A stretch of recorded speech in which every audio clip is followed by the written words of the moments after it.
Honorable members, welcome back. Hope you have had a good lunch. We have quorum. Sergeant, bring the next nominee.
Good afternoon, Honorable Speaker and members. For the record, you are the Honorable James OPIYO WANDAYI, EGH. Yes, Honorable Speaker. My name is James OPIYO WANDAYI. You are welcome to this committee on appointments. We know you are still a member of the House. These are your colleagues. You are appearing here pursuant to your nomination for consideration for appointment. Still a member of the House. So these are your colleagues. You are appearing here pursuant to your nomination for consideration for appointment as the Cabinet Secretary for Energy and Petroleum. This committee is going to conduct what in some jurisdictions they call confirmation hearings, but here is called vetting. We're going to engage you as a committee. We have already engaged one of your colleagues in the House, and members are advised not to be prejudiced by the fact that you are the colleague in the House, but to ask questions that add value to the process of your confirmation on your suitability to hold the office for which you have been nominated. For the record, I'm the chairman of this committee, the Speaker of the National Assembly. On my right is the Deputy Speaker, Gladys Boss. We have Jeremiah Ndombi, Deputy Clerk, sitting in for the clerk, and I'll invite the members to introduce themselves. Maisula Lesuda, MP Samburu West. Kimani Shoma, Junet Mohammed, Nelson Koech, Kosing David. Yes. Turn to your right. Masemeri, Teso South. George Gitonga Mrugara Tharaka. Owen Baya Kilifi North. Robert Mbui Kadhiani. Stephen Mule Matungulu. Didoraso Saku. Abdi Shurie. Mishi Mboko Likoni. Dehab Mukami, Nyeri. Caleb Amisi Saboti. Engagement will be with you taking an oath before you answer any questions. We have the Holy Bible, the Holy Quran, and the Holy, is it called Gita? Yes, the Hindu holy book. Which holy book do you swear by? I will use the Bible. The Bible. Take it in your right hand and recite the oath. I, James OPIYO WANDAYI, do swear that the evidence I shall give before this committee on the matter under its consideration shall be the truth, the whole truth, and nothing but the truth. So help me God. Thank you. You may sign on the oath.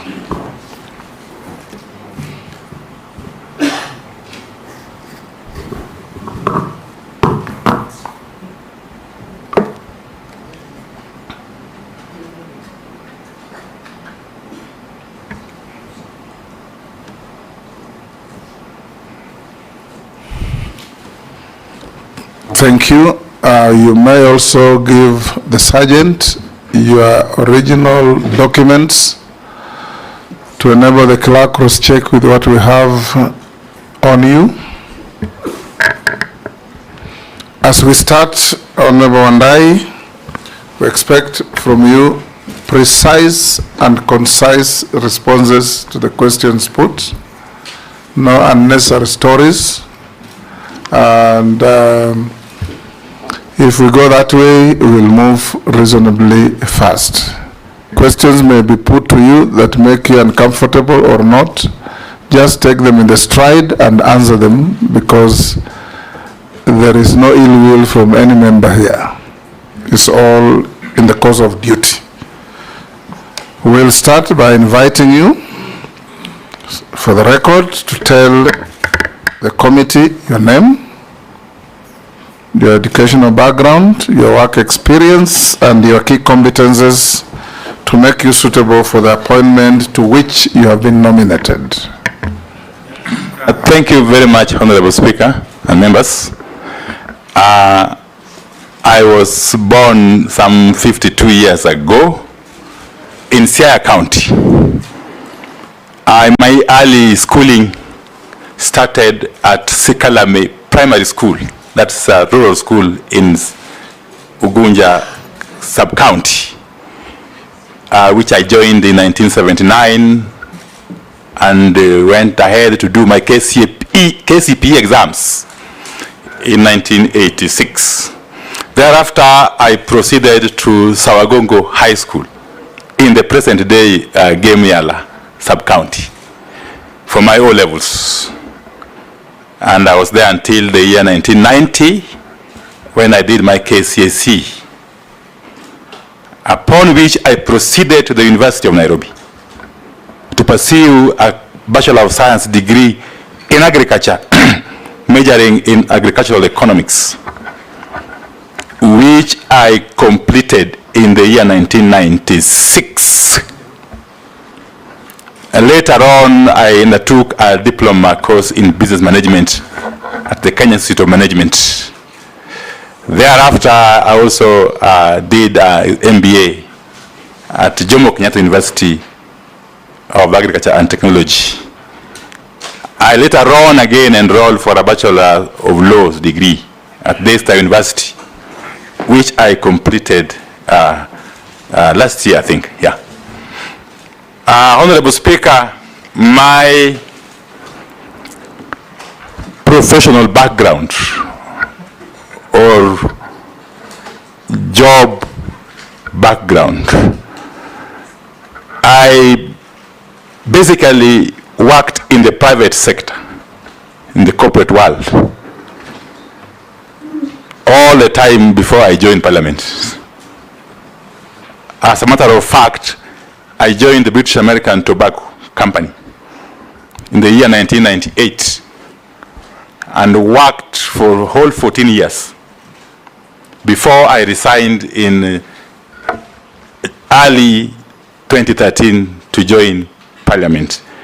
During my stint at British American Tobacco, first I started as a fairly junior officer dealing with the extension services within the tobacco growing regions of Korea, Migori, Bungoma, Teso, Dhaka, finally Nairobi, and eventually Uganda. But I rose steadily through the ranks, Honorable Speaker, from an field extension officer to an area manager. Later on, I became the regional manager for Western Kenya, based in Malakisi, a place called Malakisi in Bungoma, between Bungoma and Teso, I think. It's in Bungoma, actually, yes. And specifically in Sirisia constituency. I stayed in Malakisi for 7 years as the regional manager for BAT, where I was basically undertaking the business work for the company in charge of managing the contract farming business. Later on was promoted to handle the operations for the whole country, the leaf growing operations for the whole country, based in Thika from the year 2007 all the way to 2011. And thereafter I was seconded on an international assignment on a project internationally, but based between Nairobi and London. And finally, I went on an international secondment in Kampala. I was posted in Kampala to manage leaf business sustainability for both Uganda and DRC. I was to be there for 2 years, but I cut short my tour of duty by a year to come back and run for elective positions as the MP for Ugunja, which I successfully did in 2013. But before I come to my role in Parliament, Honorable Speaker, quickly, during the time I was working in BAT, I was, of course, a business manager. Because up to the point I was leaving, I was now essentially a strategic business manager, dealing with strategic business issues and leading teams of diverse backgrounds. In my responsibilities, I was in charge of environment, health, and safety issues as the head of those departments. And therefore, I came into contact with matters energy fairly early in life. Fast forward, Honorable Speaker, when I joined Parliament in 2013, my first term at the 11th Parliament, I served in the committee, among others, the Committee of Environment and Natural Resources. In my second term, beginning the year 2017, I was privileged to be elected the chairperson of the Public Accounts Committee, a role I played for the entire term of that Parliament, serving with some distinguished members who are in this committee, including the Honorable Junet Mohammed, who is now the leader of minority. Honorable Speaker, in my role as chairman of PAC, I interacted with accounting officers of all ministries, all state departments, and all constitutional commissions, but to narrow down to the Ministry of Energy, whose books of accounts I examined for the whole 5 years.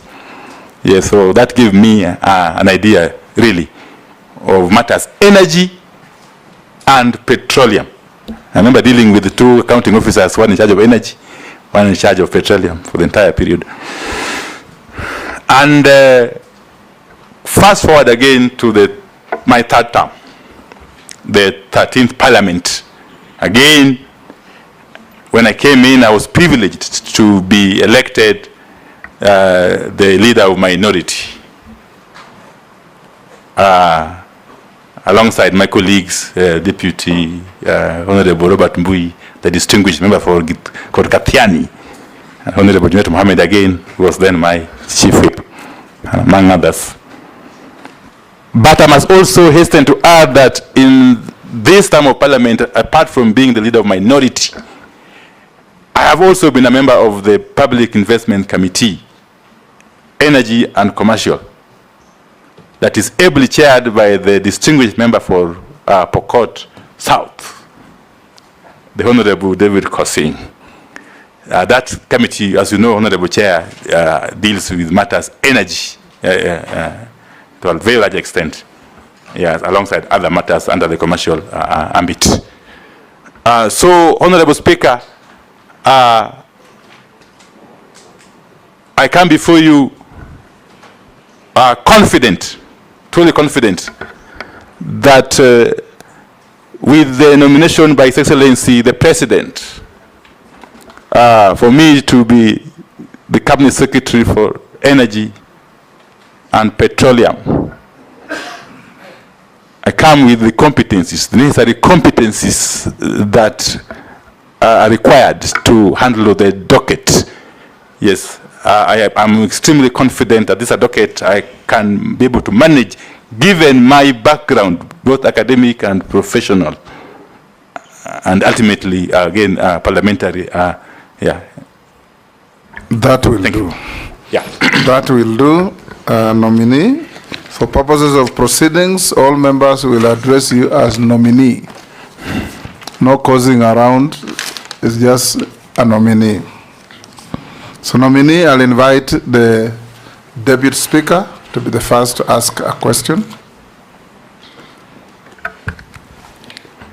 Honorable Wandayi, my first question to you, my question is where you're coming from and where you're going. So where you're coming from, as leader of minority party in the National Assembly, it has been your duty to hold government to account. On many occasions, you opposed government proposals. What shift in ideology will allow you to satisfactorily serve as cabinet secretary in government, and how will you demonstrate your commitment to the bottom-up economic transformation agenda?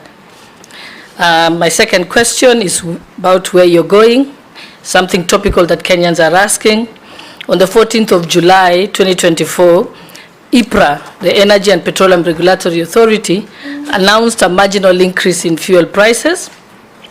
However, once people, made an analysis, it revealed a notable increase in the road maintenance levy from 8 shillings to 25 shillings per litre, despite the public rejected that increment.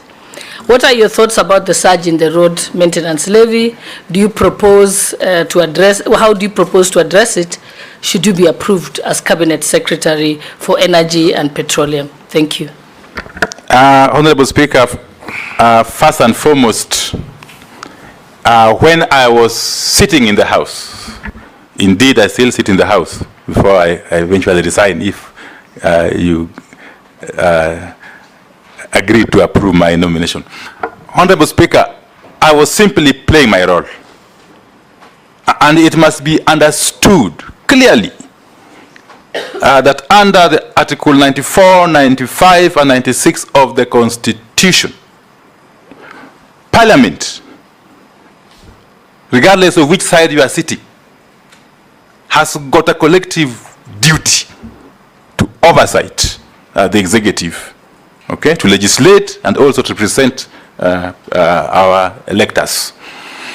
It only follows that I happen to have come from the party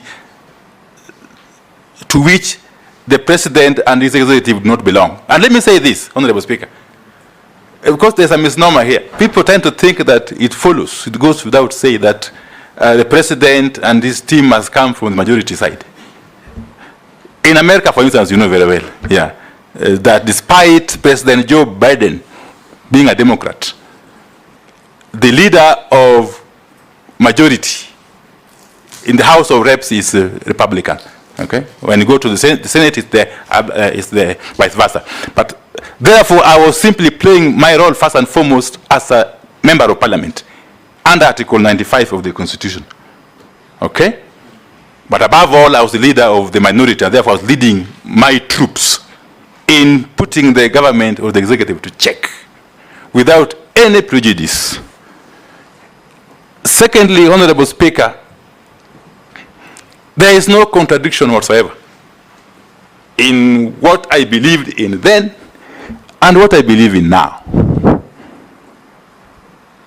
I simply believe that I have been called to perform a national duty. And as a patriotic Kenyan, I have responded positively to the call, Honorable Speaker. And therefore, I will be open to so scrutiny. So, Honorable Wandayyi, that's exactly what you wanted to hear, because the Kenyan public Yes. wanted to hear and have that assurance. Thank you very much. I think you've explained it well. Thank you very much. It was not to put you on the defense. It was just for the country to understand the shift. Secondly, the next question. The issue of fuel prices is a very emotive matter, extremely emotive. But I will come to it perhaps later. For now, let me just say this, that the road maintenance levy is one of the levies and taxes that constitute the ultimate pump price of fuel. Unfortunately, it doesn't fall within the remit of my ministry if I get approved. The road maintenance levy is a levy which is proposed by the Ministry of Transport and Roads. And it goes through the normal process of parliamentary approval, I believe. Thank you. Majority Leader. Thank you, Honorable Speaker.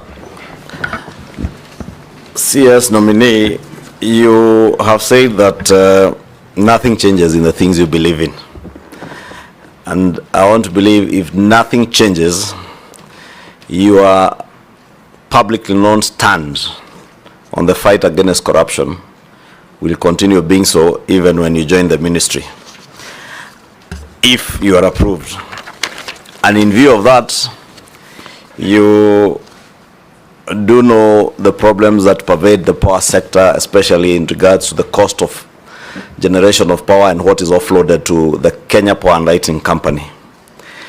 That independent power producers in this country, over the years since the early 60s and 70s, to date, continue to sell very expensive power to KPLC, while that power that we generate from Kenyan, including the green power in Olkaria and Marsabit wind power, the solar farms in northern Kenya, are much cheaper. Will Kenyans, or can Kenyans trust you that when you take office, should you be approved, that you will literally do what they call biting the bullet and fight the power cartels in power generation and sale with the PPA agreements that are there, to make sure that Kenyans eventually can enjoy lower costs of power? Because there is power that is cheaper and it's there. But we are still on thermal energy, when we have cheaper geothermal energy, we have cheaper wind energy, we have cheaper solar energy. Can we get that assurance from you that you can bite the bullet, relook at many of those contracts, of course within the law, that were procured corruptly to the great detriment of the people of Kenya? You hold. We'll take another one. Junet. Thank you, Mr. Speaker. Mr. Speaker, I want to put to the nominee that, Mr. Speaker, the nominee is somebody known to me very well, having been his whip for now 2-3 years in Parliament, and he is somebody who believes, the way I know him, he stands with on what he believes. But having said that, I want to tell him that working in Parliament, the way we have worked in Parliament together as a whip and a minority leader, and working in the executive are two different things, two different ball games completely. Having said that, I want to ask him that there are issues that are of energy in nature that require immediate attention. For example, issues of electrification. You know very well, Nominee, that there are places, you know and I know, who have not seen electricity since God created Kenya. They are still in darkness. You know very well that those places have suffered quite some time, and they need urgent help, attention. But promises have been given year in, year out by people who have taken up jobs like the way you're taking. So what Marshall Plan or what measures are you thinking of to help in the next 3 years those areas that have not seen light, not the light of God, but the light of human being, who have not seen it? What are you planning? Secondly, that is last mile. My final question is, this country, the way it is now, and your predecessor, the nominee that was holding your docket, has come here to be vetted on for another docket. He has said that the networks and the systems of the electricity has gone down because of non-repair or something like that for many years. So it requires a lot of money to be upgraded. And I asked him about these shutdowns that happen in the country that affect airports, that affect even hospitals sometimes. I am praying that it does not happen when you are the minister, if you are approved. But what are you thinking? What are you planning to do about that matter? Because Kenyans are sick and tired of missing electricity without any notice. Thank you very much. You can answer those. Yes, Honorable Speaker.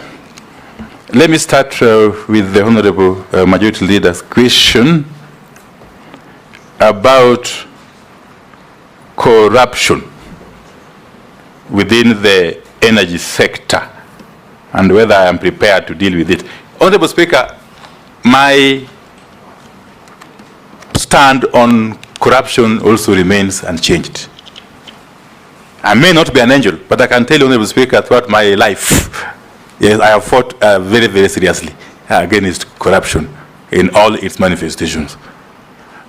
Honorable Speaker, there are two problems with the matter of the IPPs from where I sit.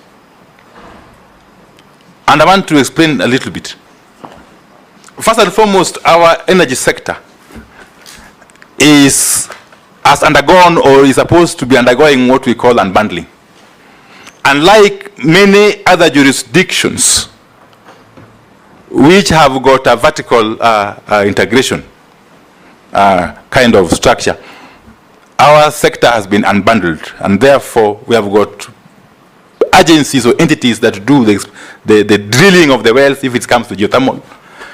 There are entities that do the generation of power itself, entities that transmit, ultimately entities that distribute to the consumers. Honorable Speaker, we have these IPPs largely at the generation level, where they compete with state entities such as KenGen and to some extent even GDC. And I'll come to that later again. Honorable Speaker, when it comes to the point of generation, I have noticed a problem that I will have to tackle head on. One, you know that in our mix of energy sources, geothermal is one of the clean energy sources and the cheapest. In fact, Honorable Speaker, Kenya is lucky. It is the 6th largest source of geothermal and in the world. In the world, Honorable Speaker, we are lucky because if you had a look at a satellite image or picture of the Earth, we fall within what we call the ring of fire. Those are areas where we have got geothermal resources worldwide. Kenya happens to be within that region, and therefore we are blessed as a country to have geothermal resources that could help our energy be among the cheapest, Honorable Speaker. But what do you see? GDC, which is supposed to do what we call de-risking, yes, because not every private player can do the drilling of the wells. So GDC is supported by taxpayers' money to do the drilling and therefore allow the sites to be commercially utilized by other players, including Kenyan. But now you find that GDC has dug the wells. They have identified, they have got the sites which are ready for development commercially. And you find that licenses for a number of those sites have been given to private entities, these so-called IPPs, a number of whom are not utilizing the sites. They have kept them for purposes of speculation. And therefore starving Kenyan, which has got excess capacity of opportunities to generate more power, or geothermal power for that matter. Okay? So the country is losing on that account alone. Persons who have been given licenses, what we call geothermal concessions, and they are holding those licenses, which are public assets in my view, whilst Kenyan, which is a publicly owned entity, at least by 70%, has the capacity, the expertise, the resources, is not able to get access to those sites to be able to generate for us energy. So that I will have to deal with. But I will have to deal with them by way of first engaging with the Attorney General to see what we can do. What we can do about these licenses that are remaining idle without necessarily exposing the country, of course, okay, to litigation and the likes.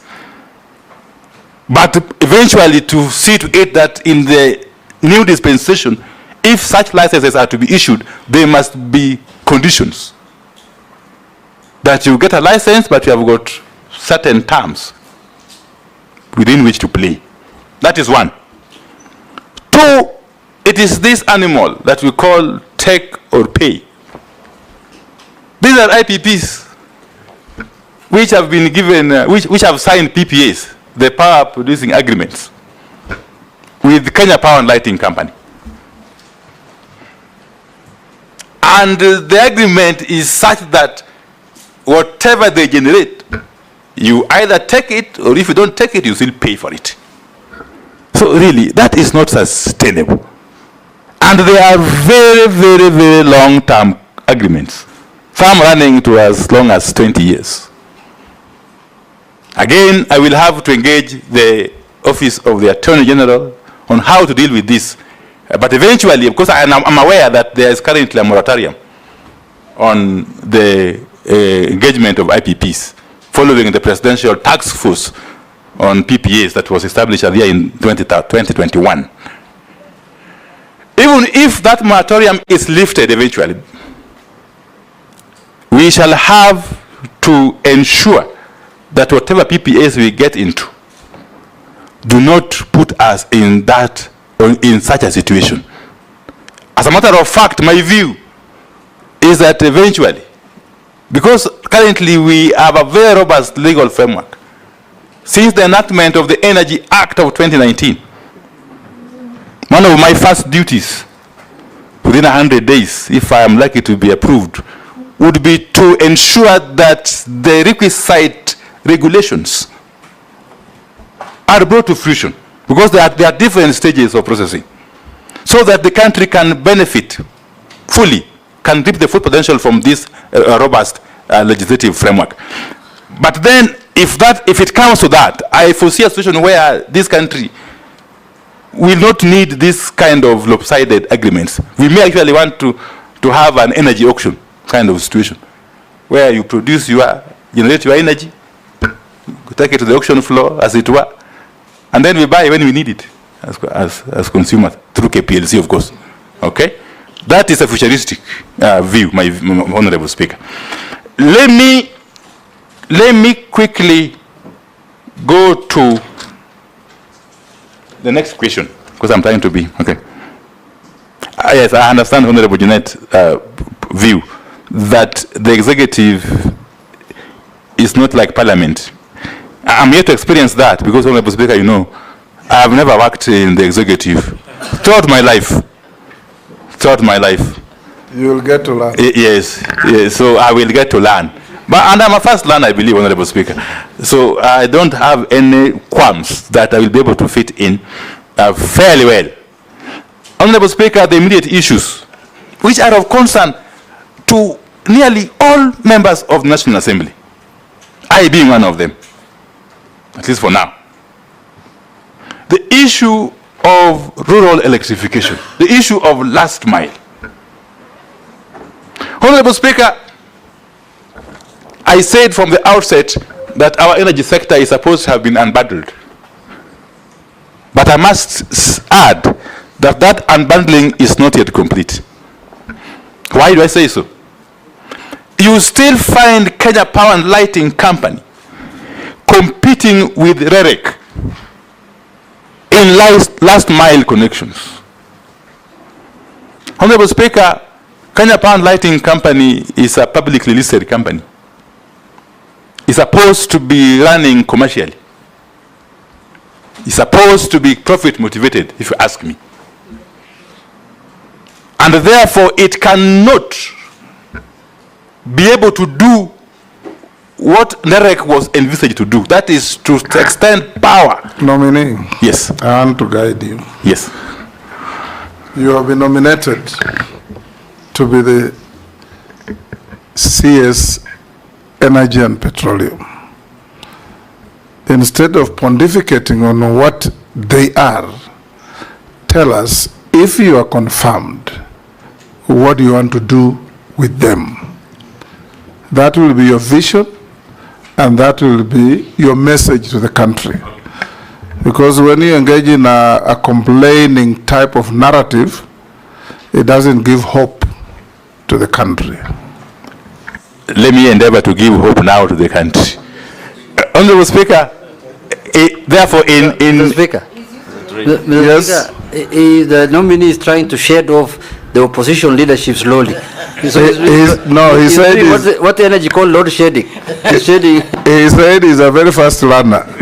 So now he's learned already. Thank you for the Yes. guidance, Honorable Speaker. Yes. Let me say this. Even those parastatals you're talking about, they are going to be under your watch. Okay, So let me you say tell this. us what you want them to be. As a policy direction, Yes. I would endeavor, first and foremost, to separate or to reduce the overlap, okay, in the functions of KPLC and REREC, okay, and to empower REREC fully to be able to undertake the mandate of last mile connections, okay, so that KPLC can concentrate, can focus on this commercial function, business. Is that better, Honorable Speaker? You are trying. Okay. Yes. Finally, Honorable Speaker, on Honorable Jeanette's question, it is indeed true that we have got fairly dilapidated infrastructure, especially for transmission. Again, you must also understand that these are legacy problems. Before the coming into being of KETRACO, it was the sole duty of or mandate of KPLC to do the whole business from generation to distribution. Some of this infrastructure was inherited, and some improvements have been done, but there's still room for further improvement, especially if we are to take electricity, optimally to those who need it. Honorable Speaker, we have situations where we are not able to evacuate power from the generators, okay, to the end user because of lack of transmission capacity. That's something I'll be working closely with the agencies in my docket to be able to fast track the modernization of the infrastructure. And especially when it comes to the last mile connectivity, we are going to work closely with REREC together with KPLC again, by way of engaging with the development partners to be able to finance this process. I'm aware, Honorable Speaker, before I conclude, that there was a proposal in the now defunct Finance Act 2024 for some money for each constituency. But as a matter of fact, 50 million shillings. In the budget, yes. In the budget, yes. Now that has been removed in the week of the withdrawal of the Finance Bill 2024. But let me assure my colleague members and the public generally that even with that, all is not lost. We are going to work very systematically with the REREC and KPLC to engage the development partners to help us finance this function. Indeed, even as we speak, there is a project going on which is being funded by the World Bank, okay, in terms of extending powers to those areas where the national grid has not reached, what we call the off-grids. And they have been very helpful, Honorable Speaker. I must commend the management of both KPLC and REREC, because as we speak, there are islands on Lake Victoria which previously had no power. And since the national grid cannot be extended to those areas economically, they have resorted to the off-grid power production, which is really helping those areas. We want to extend this to other areas, especially the far-flung areas of northeastern, okay? Yes, to use solar power to be able to light up those areas. Thank you. Yes. Naisula? To the nominee, there has been talk about breaking Kenya Power's monopoly. I want to hear your view. This is a conversation that Kenyans have had for a very long time. Shouldn't Kenya have a choice, depending on your, the costs, the operational efficiency, and all that, whether people should be able to have a choice? The second question is that the Auditor General revealed issues related to meters, specifically the absence of check meters, malfunctioning check meters, and inconsistencies between check meters and the main meters. And that is why people get a different bill. It doesn't match. And so I wanted to ask, these are the cartels we have discussed for the last 2 days, people who don't want this country to move forward. And how do you intend to deal with these electricity cartels and address this irregularity in the metering? Yes, Nelson, we'll take a bundle before you unbundle. Honorable WANDAYI, you are heavily opposed to the G2G deal. Now, if this House approves you, you are literally going to oversight the same G2G arrangement because it's still on progress. Has your position shifted, or will your position shift if this committee approves you? Posing, take the third one as well. Yeah, thank you, Speaker. Honorable WANDAYI, it's a big problem in the entire Western Kenya in terms of clean power, blackouts. The entire northern Kenya, Western Kenya, that is from Nyanza, South Rift and North Rift.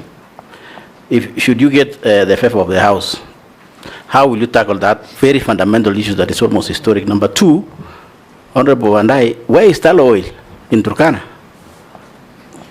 Go and find out where that animal is. Should have actually produced oil in Kenya. Should be oil producing country. But disappeared. There's a lot of money that has been sunk and nothing is going on. Where is tallow oil? Thank you, Speaker.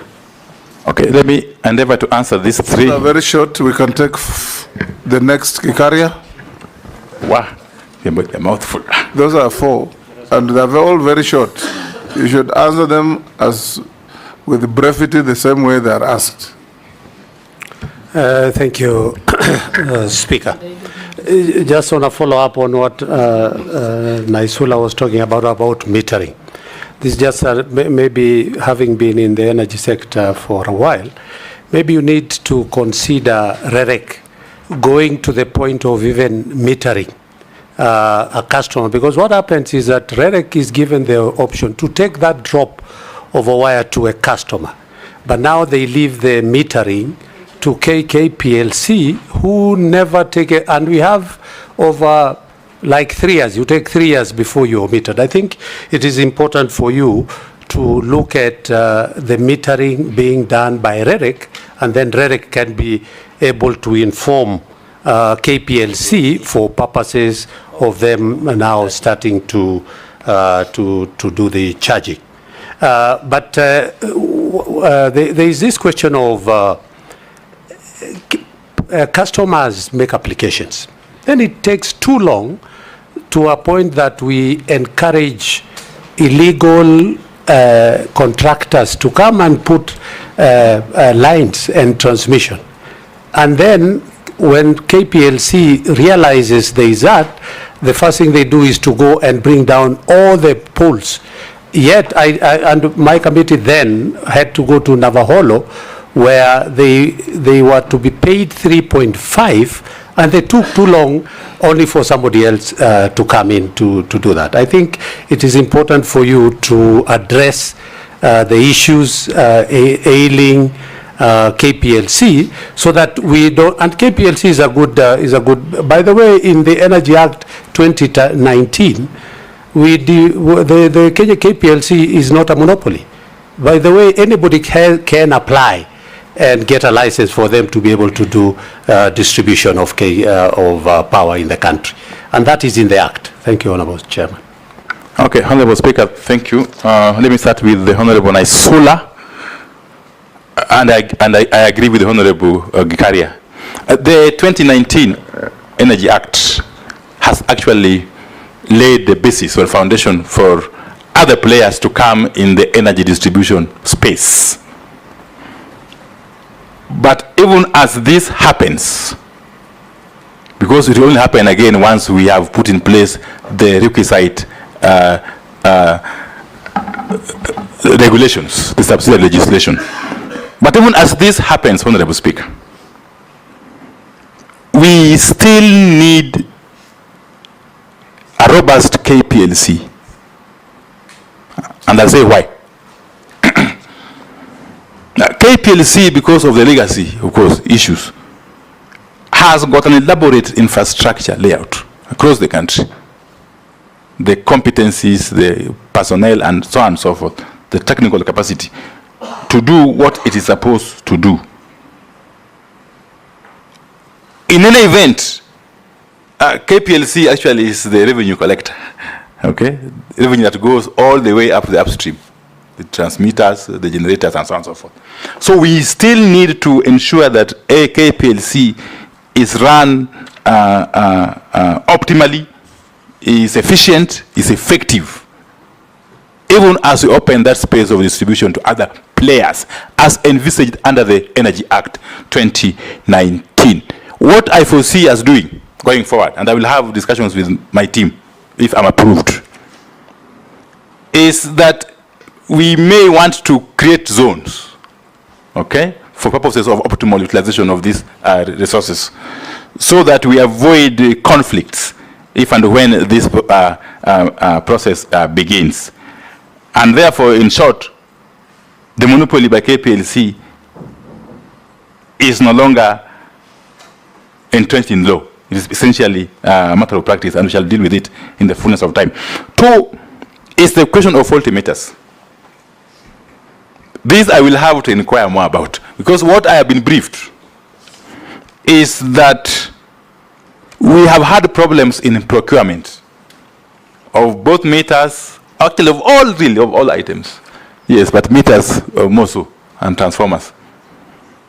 What has happened is that these cartels that Honorable Chunga talked about, and Honorable Kwaech, I think,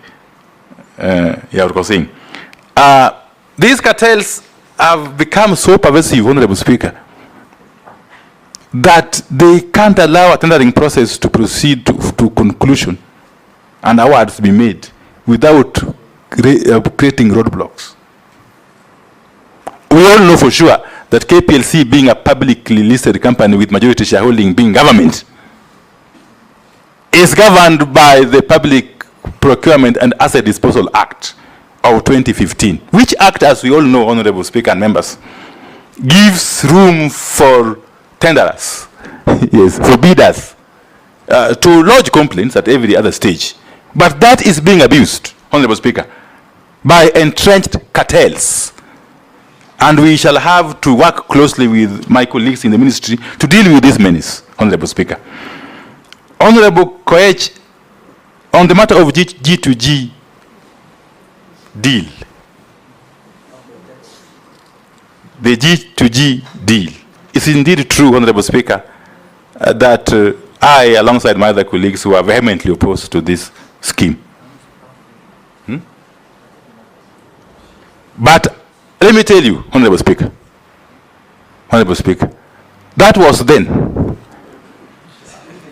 And I was doing it as my duty to put government to check. I think you already answered that question when you are responding to the Deputy Speaker. But this is specific. So on this G2G, Honorable Speaker, I am aware that it is running up to end of 2025. That gives me ample time to go and study its impact, its workings, and understand it, and for me to be able to offer appropriate guidance, Honorable Speaker. The Honorable was saying, my chair, my good chair, the matter of power outages or inefficiencies in the Western Kenya belt, well, but it is more pervasive in the Western Kenya. But I'll explain why. Sometimes you can have a blackout for 12 hours. I have already engaged officers, of course informally, in the ministry. And if I am approved, if I am eventually appointed as CS Energy, I am going to fast track the development of transmission lines, okay, with the requisite capacity to evacuate power and take to the consumers, not only in Western Kenya, but across the country. And in Western Kenya specifically, I'm going to ensure that the Tarkwel or Tum Kitale line is completed and commissioned in the shortest time possible. That will deal with power issues in Pokot, in Kitale, in all that area. I will also ensure similarly that the Kibos or Kisumu, Kakamega, Musaga line is also completed. Similarly, the Narok Bomet line has to be completed within the shortest time possible for the entire southern Nyanza region, including Kisii and Nyamira counties. And Bomet, of course, southern Nyanza includes Migori, Homa Bay, and yes, and the islands, yes, in Lake Victoria. So this is something I will actually give utmost priority, Honorable Speaker. Northern Kenya is, of course, at the heart of this strategy. As we speak, there is a line from Loyangalani to Masabit that has to be completed similarly in record time, and the line from Masabit to Isiolo, Honorable Speaker. Honorable Speaker, the second limb of this question by Honorable Kosing is on the matter of tallow oil. Honorable Speaker, this project is not dead. It could have taken a break, but I've taken it upon myself, if I'm appointed, to ensure that it is revived. Because tallow oil is on the ground. What it lacks is the requisite financial capacity to be able to commercially develop the oil reserves in the lower Lokichar, in the South Lokichar basin, Honorable Speaker. We are going to work closely with tallow oil, with the guidance of the Attorney General, to source for a strategic partner who can bring in some financial capital to be able to have this project completed. But again, time is of essence, Honorable Speaker. Honorable Speaker, you know that Kenya is a signatory to the Paris Agreement on carbon emissions.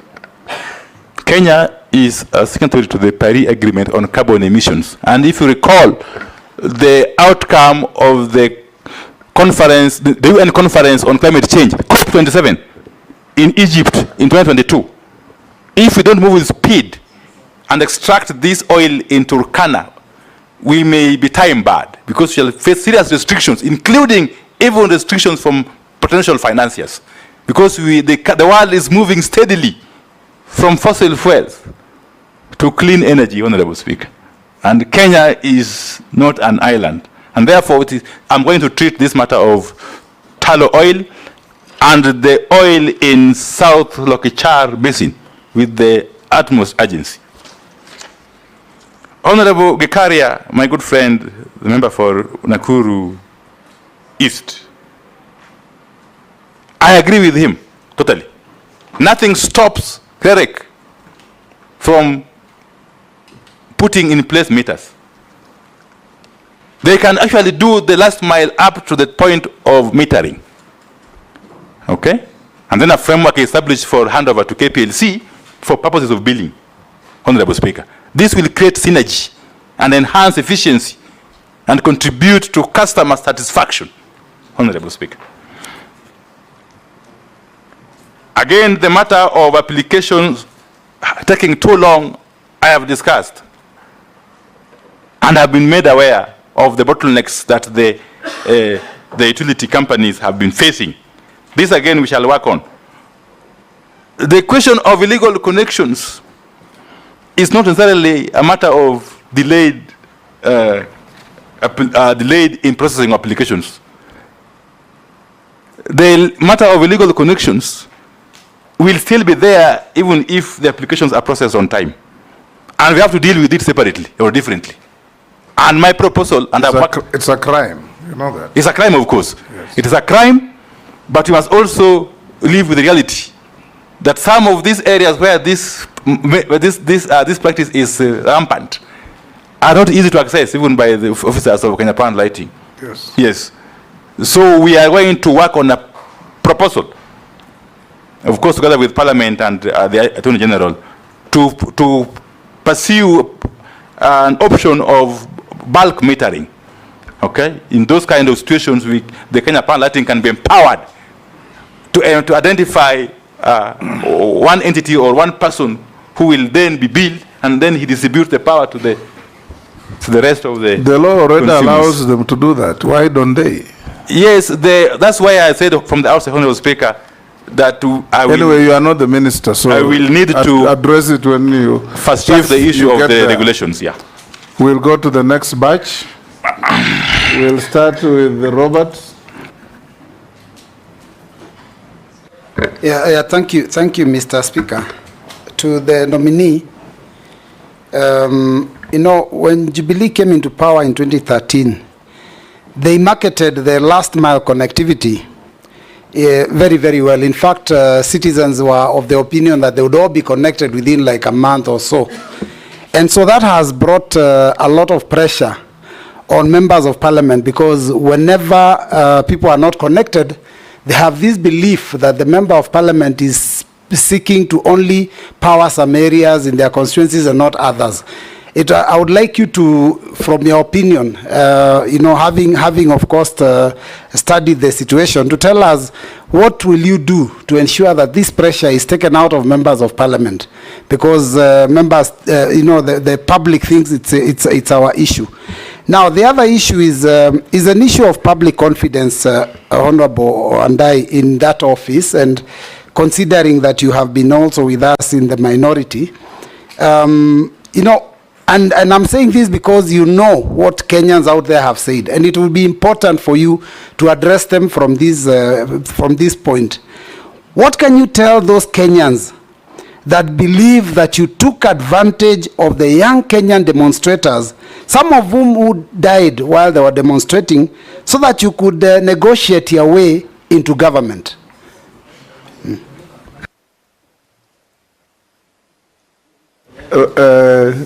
Owen? Thank you very much. After that bomb from your former deputy, I want you, from your former deputy, I just want you to focus on cost of power, Honorable Wandayi. Order, Bossing? Yeah? It has expired. I would like to get full attention. Honorable Wandayi, the cost of power in this country is such that it is over the roof. If you get a power bill, you look at it, you know, you're paying so many things apart from, in fact, the units that you are paying for actually become a a small part of what you're paying for. For this country to rise or fall in terms of manufacturing, in terms of production, the cost of living and the prices of items, it all falls and all rises on the sword of power cost.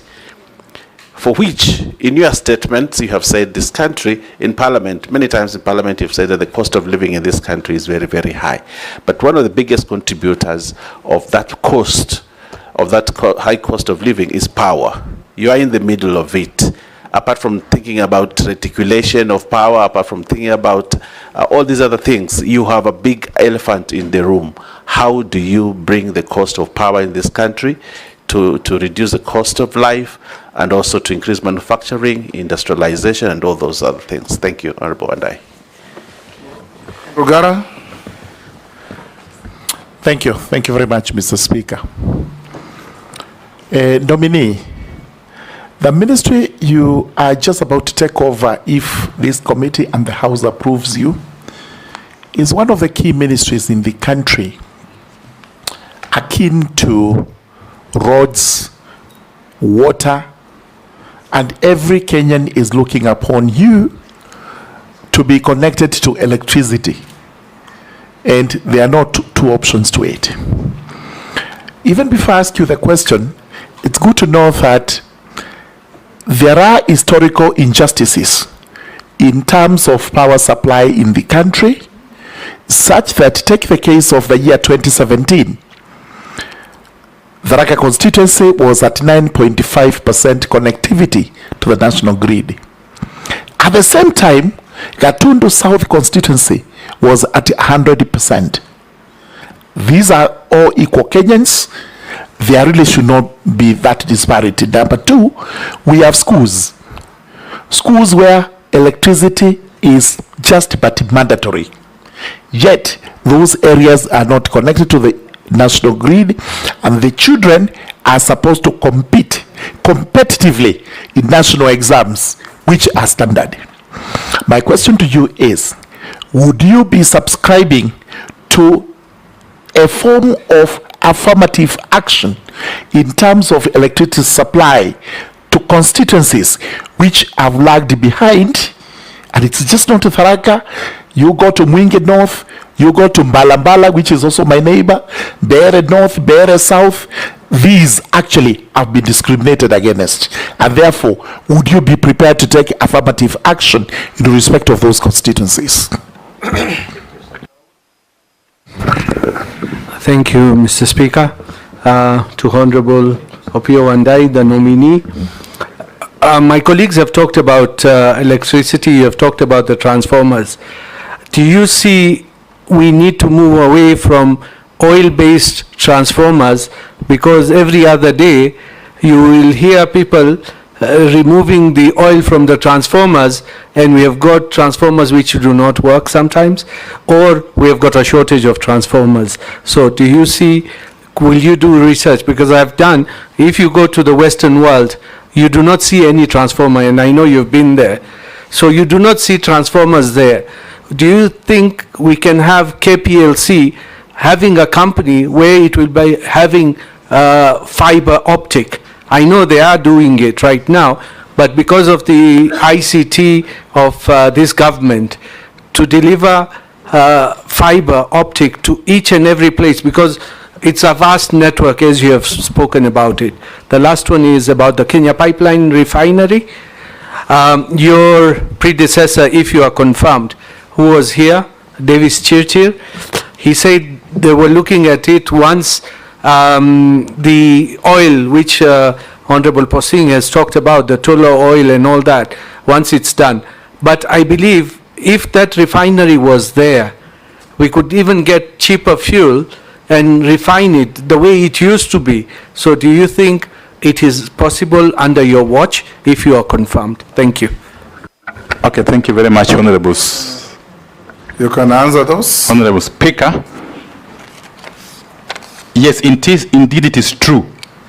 That is, with respect to Honorable Mbui's question, that members of parliament are facing serious pressure from the public on the matter of last mile connectivity in their respective constituencies. Because again, it has been taken for granted that this is the work of the MPs, okay? Which they have been doing, of course, very diligently in collaboration with the REREC. Honorable Speaker, what we need to do, in my view, is to properly resource REREC. Properly resource REREC as we work on the efficiencies for this rural electrification to be fast-tracked. As we speak, the data I have is that we are at about 76% penetration. That, of course, is theoretical. Because, you know, in some areas, it's as low as 10%, while in others, it is over 100%. Yes. So I'm very much alive to that fact.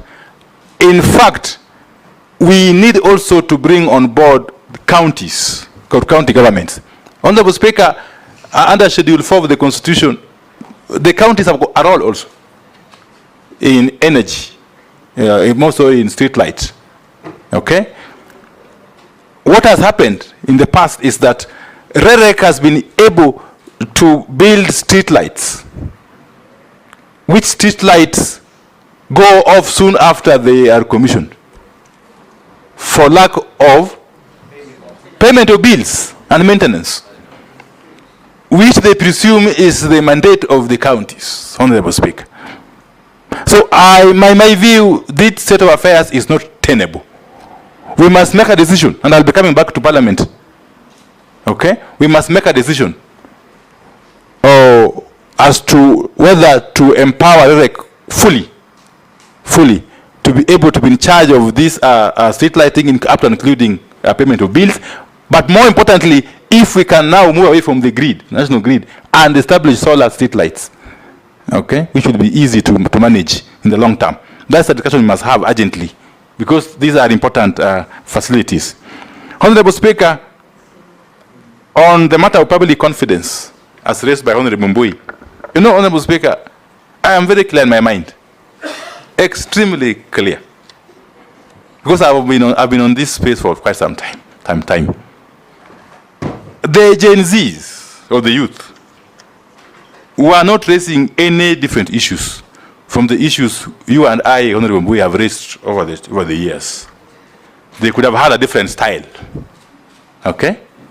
But the issues they were raising were pertinent issues, which you all agree must be dealt with, okay? And therefore, it is not proper to say that we have taken advantage of the Gen Z's clamor to get into government. First and foremost, Honorable Speaker, I never applied to join the executive, but I was pleasantly surprised and felt greatly honored that my name was recommended.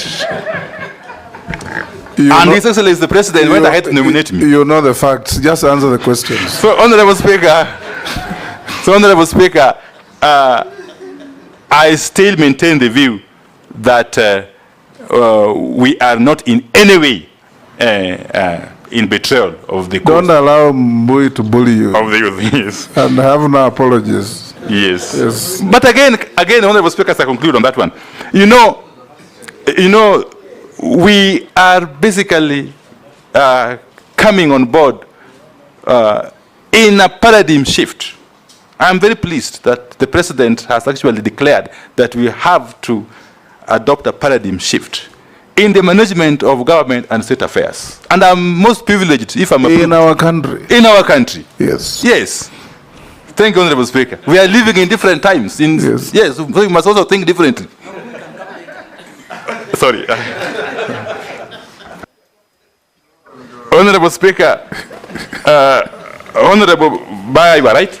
The cost of power is exorbitant in Kenya.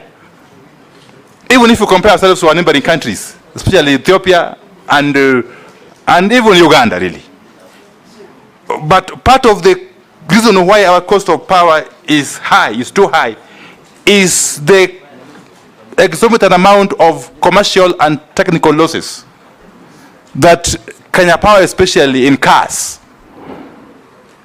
Kenya Power loses up to 23% of the power it buys from the generators.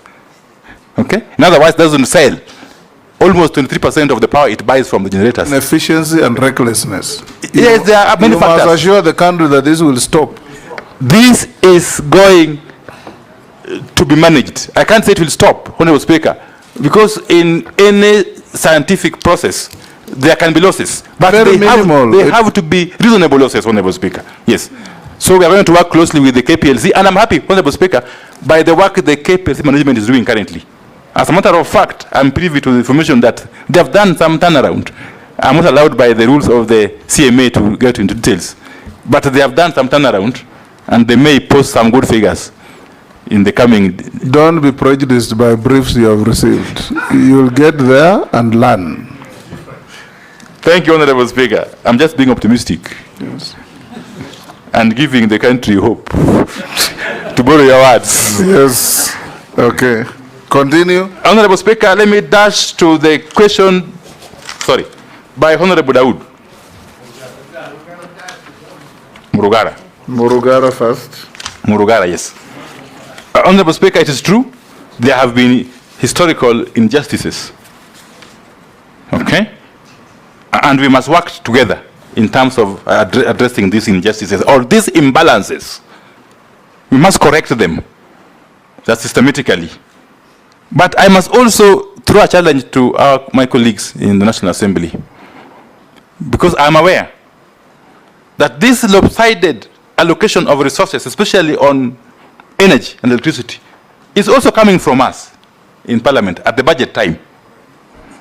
The agencies, the ministries, are receiving printed estimates with figures which they cannot change, they can't touch.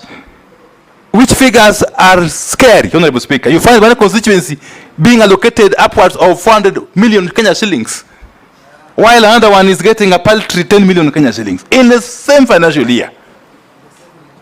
So we must also actually do some introspection as a house to help us in the ministry, if and when I am approved, to deal with this issue. You know, once you bring printed estimates, the ministry, the agencies have got no leg room. They have no room to maneuver. Okay?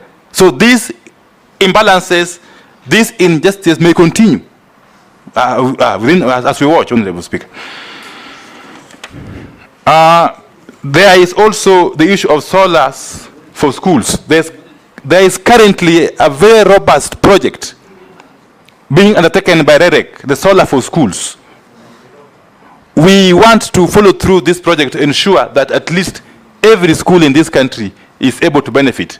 Point of order. No. Point of order. George? Point of order. Solar has been tried from time immemorial. It works only for 1 month, 2 months, it just dies. And those schools will remain in the books of KPLC or whoever that they are connected through solar when actually it is not working. So it doesn't make sense whatsoever for Kenya Power or for RELEC to introduce or to go back to that solar business. Let us get connection to the national grid so that we also assured of constant electricity supply. Point of order, Chairman, on the same. Yes. And you know, this was done mostly from the regions I come from. It is so that if you do electricity, the households around the school also are connected to power. But now if you give us solars, you're just giving to the schools, they're vandalized, they're not working, and you continue to marginalize us on issues to do with electricity. We don't want the solars. Point of order, Speaker. Point of order. And it is vendor driven, the solars. Yeah, point of order, Chair. I just want to urge my colleagues that, you know, the nominee is actually a nominee. And we are addressing the nominee like the CS for energy, a decision which we are yet to not make. Because the pressure is on him now dealing with solar versus, you know, regular energy. So. No, it's important for him to know. We are working on the probabilities. You are being warned of landmines ahead. Okay, thank you. Yes. I've taken note. Yeah. I've taken note, Honorable Speaker. Let me just proceed quickly to Honorable Dawood. Yes, I've gotten your point on the possibility of moving from oil-based transformers to something else. I need to check with the technical people to be able to give some feedback on that. Honorable Speaker, there's an issue raised, the Honorable Dawood raised, on the Kenya oil refinery. Did you mean refinery or the Kenya pipeline? Oil refinery with the pipeline. Yes. You know, I am aware that the Kenya oil refinery has or is in the process of being acquired by the Kenya Pipeline Company. I will need to get into the details as to the rationale behind this, but I still foresee a very big role for the Kenya oil refinery, at least its installation. Firstly, in terms of the processing of the crude oil, if and when it finally flows from the South Lokichar, yes, to Mombasa. But more importantly, Honorable Speaker, I have come to the realization that this country does not have provision for a strategic reserve of oil. That we can actually one of these days wake up and find that we can't bring oil to Mombasa. And then after some few days or weeks, we are ground to a halt as a country. So I think this facility in Mombasa can still be useful in future. Once we work on the strategic oil for the country that can last for at least 90 days. That's the best practice universally, Honorable Speaker. Thank you. You have not answered if KPLC can do the fiber accompany. Would it be possible or not? I will also pursue this. Yes. Mary, yeah. Thank you. Nominee, you've talked about customer satisfaction. I put it to you that KPLC customers are the most dissatisfied. And I want to believe that there are serious management challenges to do with the leadership of KPLC. Why do I say that? A simple task, but of urgent nature, like restoring a falling post or a collapsing post, goes a time bomb. It can collapse any time, it posing danger, and in certain instances it has occasioned deaths. It will take forever before it is restored. Actually, there is one about to fall onto my house. You will call the so-called regional directors. There is no response. Secondly, restoring power when there are those frequent outages. A transformer has failed or has busted, and some of them are in learning institutions in our regions. It is adversely affecting learning. In my constituency, some of them have taken more than 6 months, and it's not only in my constituency, it cuts across the country. If you are actually approved, you tell us what you're going to do about some of these management issues. Meter acquisition, you have applied for meters. And I'm told even these meters are already being adulterated by the cartels in the industry. You will wait forever. Kenyans have to bribe to get meters. Now, knowing the Wandayyi that we know, I want to believe you're going to fight corruption in the energy sector. Sometimes, villagers have had to come together in there's a chama for power, so that they put money together to procure an independent electrician to restore power. This is the Kenya we are living in, Honorable Wandayyi. And finally, you've talked about making sure that all the power lines, the projects that are incomplete or ongoing, that you will make sure they are completed in the shortest time possible. And I'm asking myself, Honorable Wandayyi, where are you going to get the money from? Because after rationalization of the budget and the collapse of the finance bill, which you strongly objected to, reject the bill, can you tell us where you're going to get resources to finance all those projects? Because I want to believe the reason they are incomplete is because of funding. Thank you. Thank you, Honorable Speaker. Nominee, there are some key transmission lines that are yet to be constructed. And with the shrinking revenue and reduced headroom to borrow, what are you going to do to ensure that they are done since the country needs them? Honorable Mishimbo. Yeah, thank you, Honorable Chairman.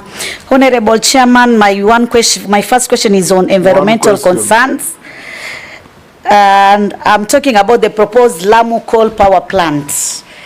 I know there have been some opposition from environmental groups concerned about the impact on the local ecosystem. So my question is, how will you balance energy needs with environmental protection? My second question, it is on the issue of the project dubbed the Lake Turkana Wind Power Project. I know you were once the chair of PAC, and I was also in the committee of PIC, and this matter kept on coming and coming each and every time. This project was at a tune of 70 billion, and so many billions had been already utilized. So I just want to ask you, do you see that the taxpayers' money had some value to where we are right now in regards to that Lake Turkana wind? I know you are not yet the Minister for that energy. Maybe you are going to be approved. I want you to check on this, because a lot of money have really been utilized, and yet we don't see any tangible results from that. My last question, it is in reference on what happened in Embakasi on the 2nd of February, where there was the explosion, and so many Kenyans were killed and some were injured. Again, there was an explosion by the petroleum tanker in Sashangwani about 11 years back, the other one at Molo.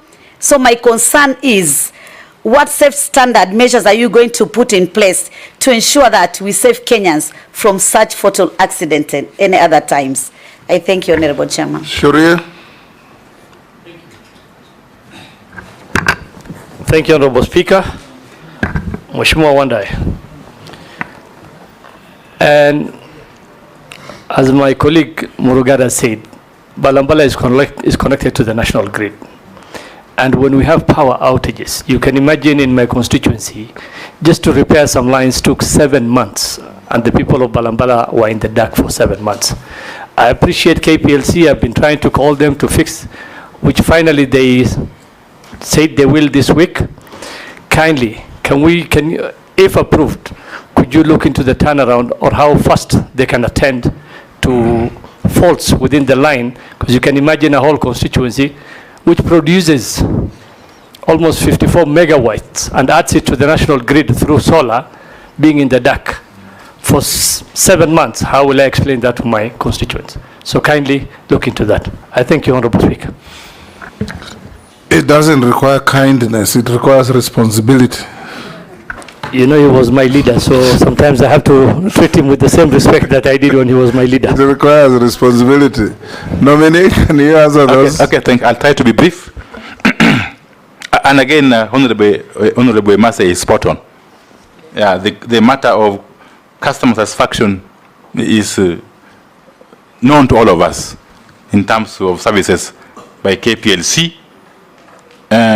What I think, without really going into details, because I'm here to assume the office. Honorable Speaker, what I think KPLC requires, and it's a giant company, actually employing over 10,000 people.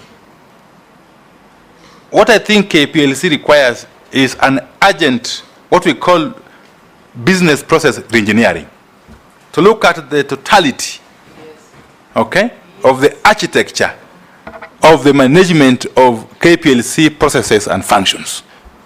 Honorable Speaker. 2 is the question of transmission lines that are yet to be completed. Honorable Speaker, some of the lines, actually nearly all of the lines that I mentioned earlier on, that I will try to fast track their completion, have got funding.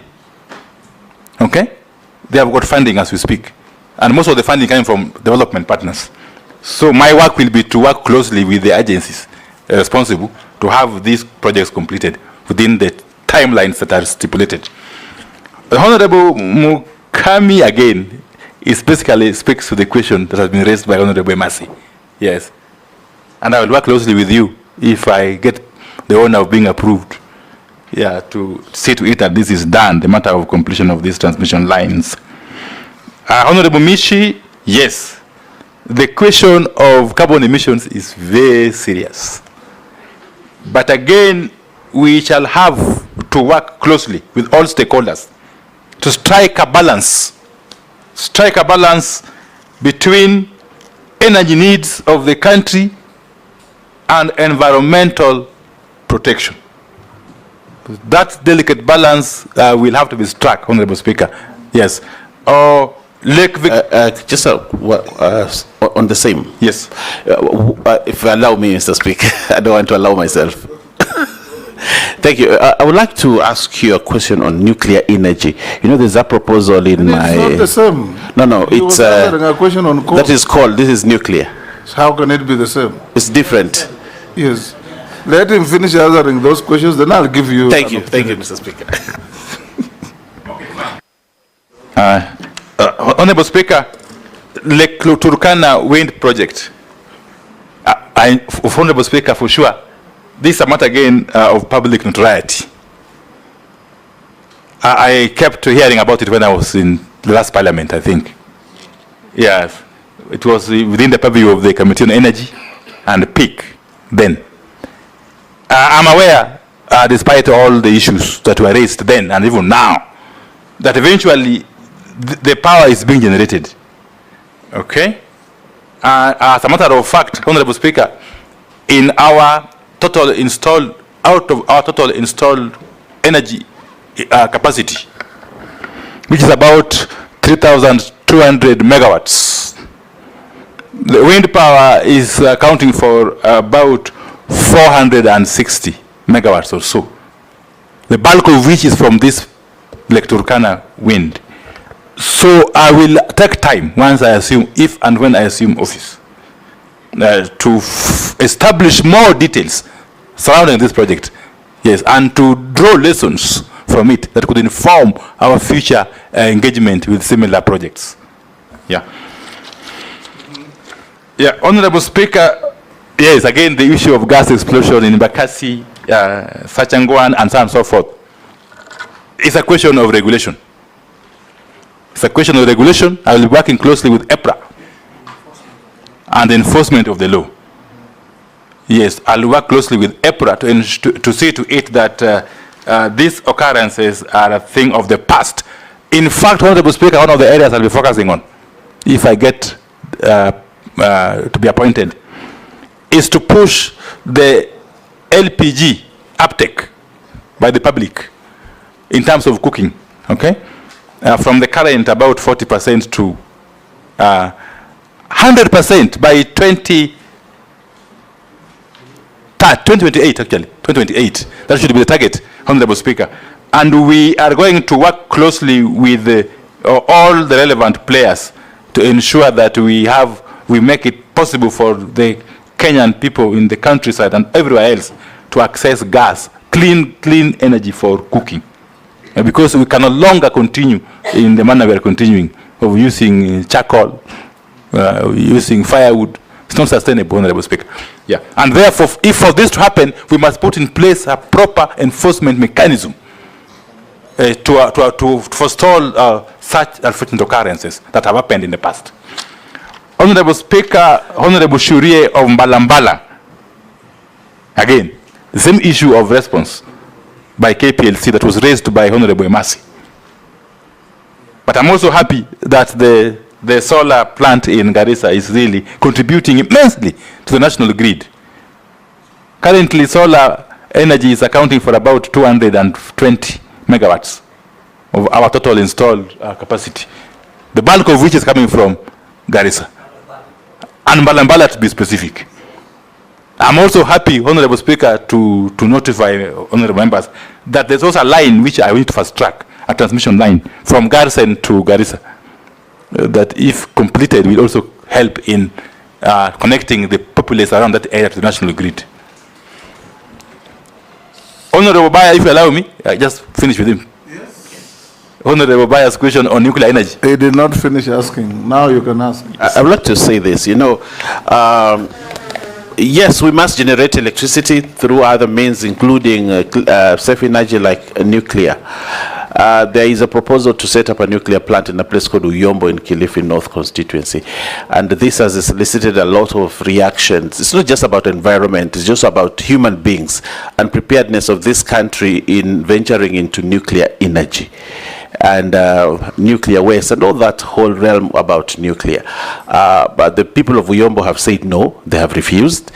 And looking at many factors, and they have a right, they've been forced, they've been beaten, many things have happened to force them into this nuclear. Would you stand with the people of Uyombo and actually agree with them and look for other sources of energy other than nuclear? Honorable Speaker, let me just take some 2 minutes to explain something.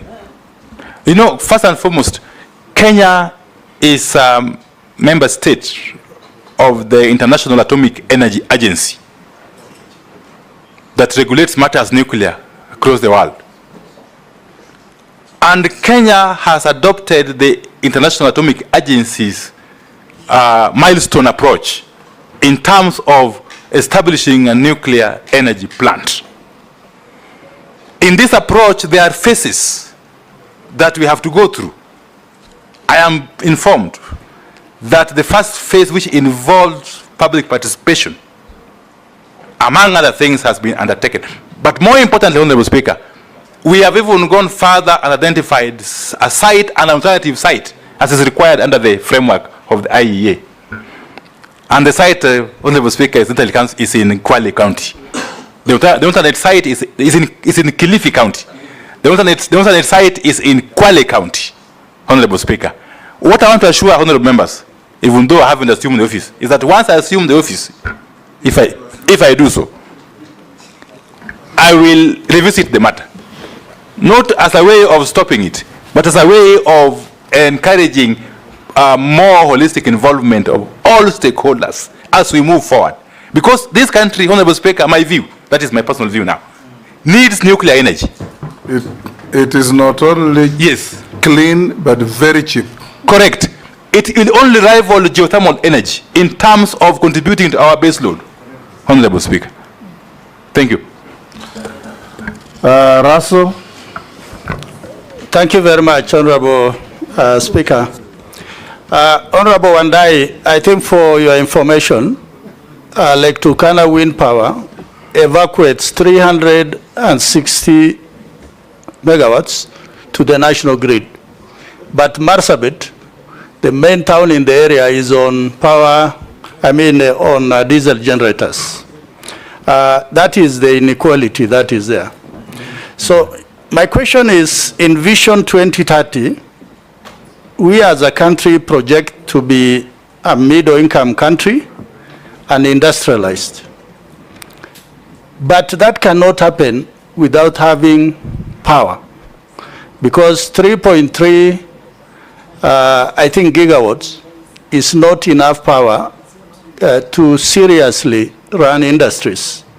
And there are also many interests in the power sector, cartels, big corporations who have interest. There are many who have preceded you. I really want to hear from you, what is it different that you are likely to do? Honorable Mbuya said something, Juneta said something, and you come from some other corner. Maybe you bring a new type of thinking to all this. Maybe you will share with us. Thank you, Honorable Speaker. Thank you very much, Speaker.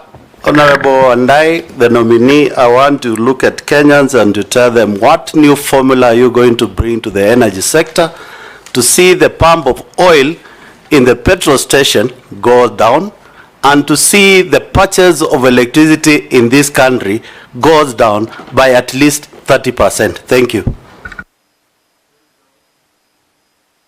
Thank you, Mr. Speaker. I just want to follow up where Honorable Imase left, Mary.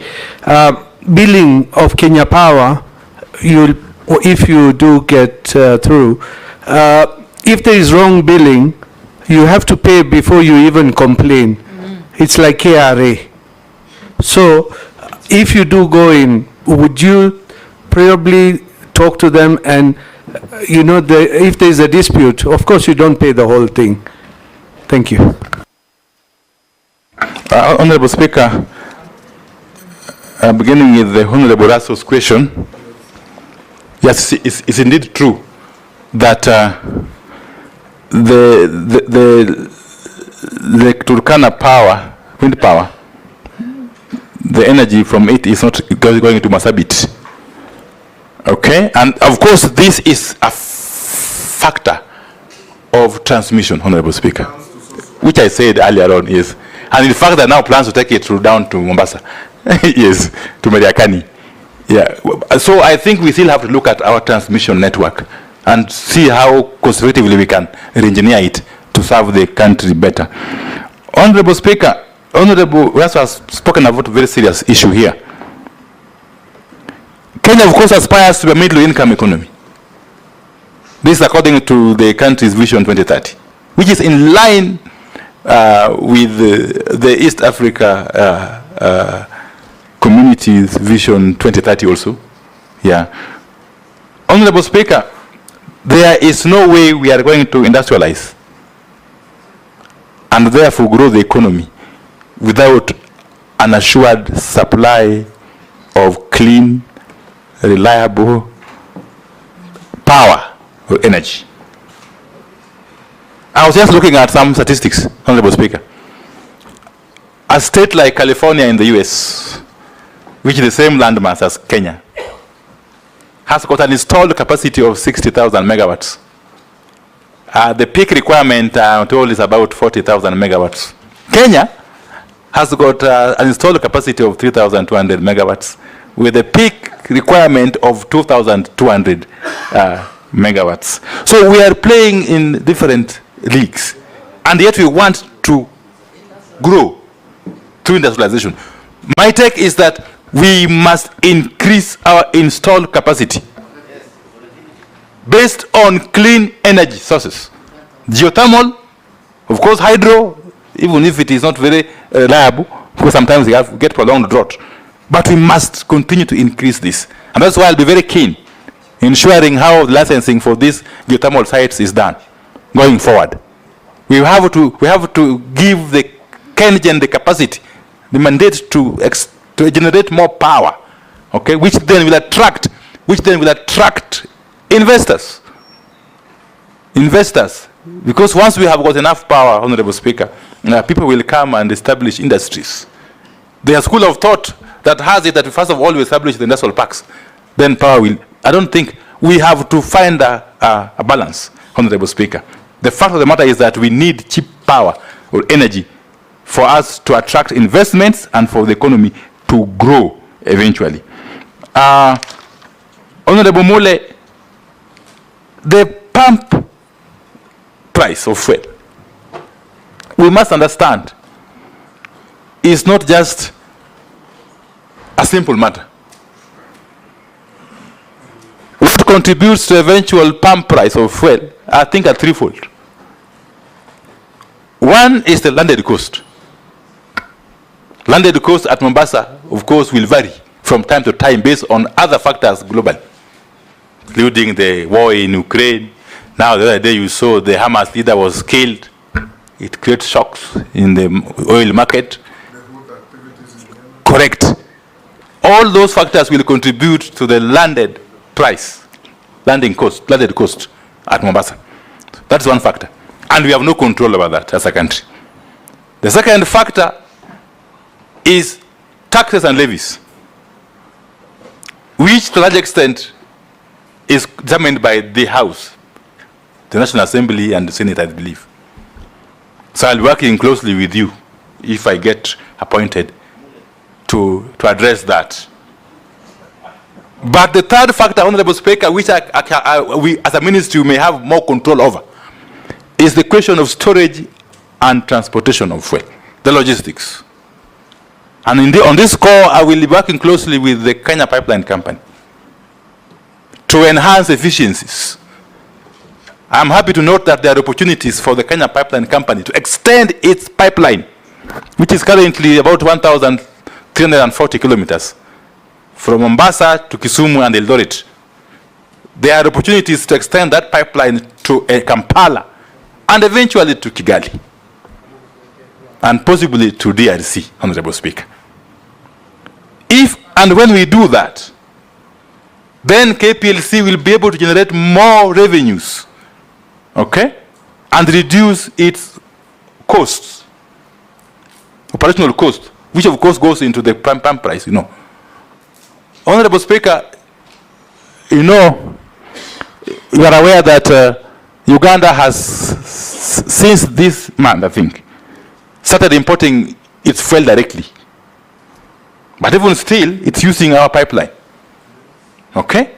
Which is a benefit to us. We're not losing anything, really.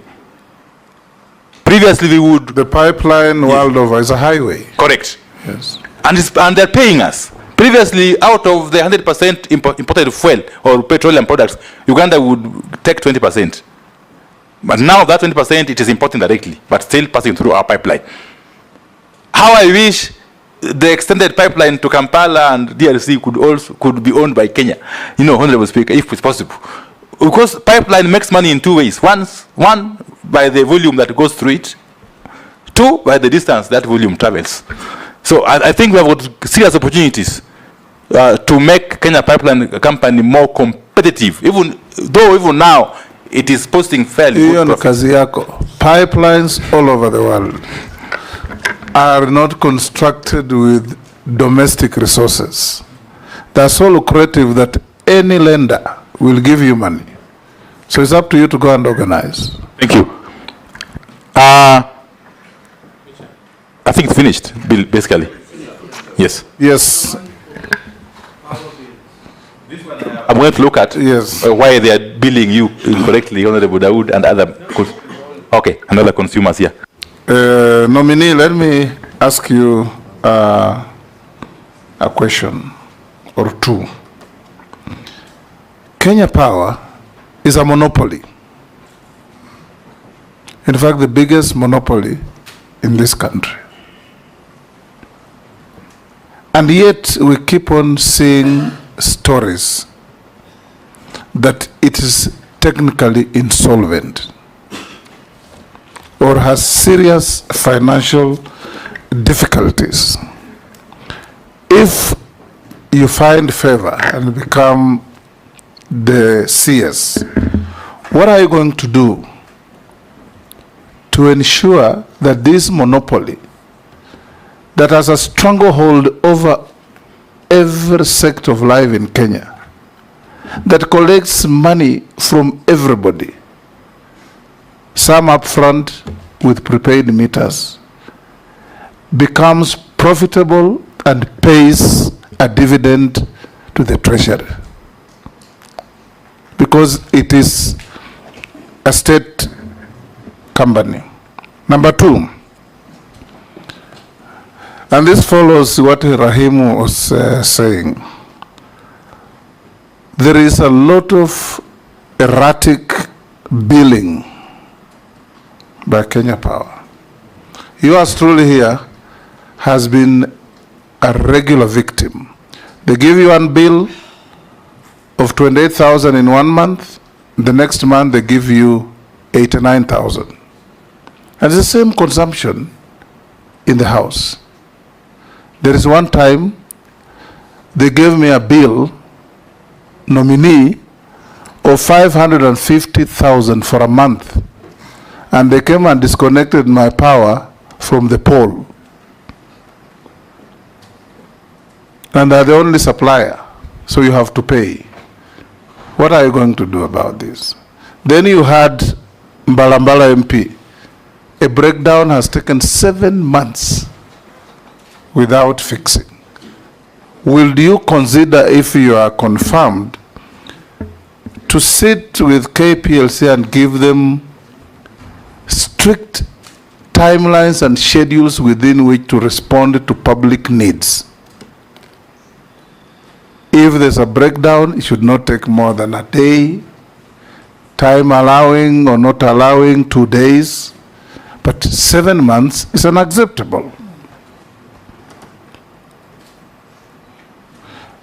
If you are confirmed, you know we are giving, and the government has done very well for the last over 10 years. Schools have been connected with power in many parts of the country. But if you go to these schools, if you turn up as an MP, the first thing you are told is, we have not paid our electricity bill. Please help us to pay. Would you consider having an arrangement where schools and public institutions are charged subsidized rates, so that they do not pay commercial rates like industries, factories, and other households? So that in some schools you go, there is power connection, but the only thing it's used is teachers charging their phones, nothing else. They cannot afford to use it for anything else. So if you can consider that. Lastly, if you are confirmed, you know, I was the first electricity regulator in this country, you remember? At that time, when we carried out a study, there was in the Southern Africa countries called the Southern Power Pool, where Zambia, Zimbabwe, South Africa, Botswana, Lesotho, Swazi were all interconnected. So if there was a shortage of power in Zambia, it automatically flows in from the connection in the pool and vice versa. Would you consider working with your counterparts in the region to create a power pool for the East African countries, including Ethiopia that now has enormous capacity after the Renaissance Dam, so that we can, in times of straits like droughts, it automatically flows into Kenya, there is metering, and we pay for it? Thank you, Honorable Speaker. I will answer them in the reverse. And I agree with you. We have no option but join in the East Africa Power Pool. First, as a way of creating for our actors additional market, so that if we do what we are promising to do of increasing our installed capacity, then excess energy can find an outlet, Honorable Speaker. And in the converse, if we are short of energy for whatever reason, we can get energy from the neighboring countries within the pool easily into our national grid, Honorable Speaker. There are no two ways about it. The issue of possible subsidy for schools is a great idea in my view, Honorable Speaker, and it's an issue I may have to pursue and see to what extent it can be actualized. If and when we adopt it, it looks very revolutionary, because the schools are actually suffering a great deal in terms of struggling to pay these bills. And the issue of erratic billing by KPLC, which was clearly indicated earlier on by Honorable Dawood. The issue of KPLC profitability, despite being a monopoly.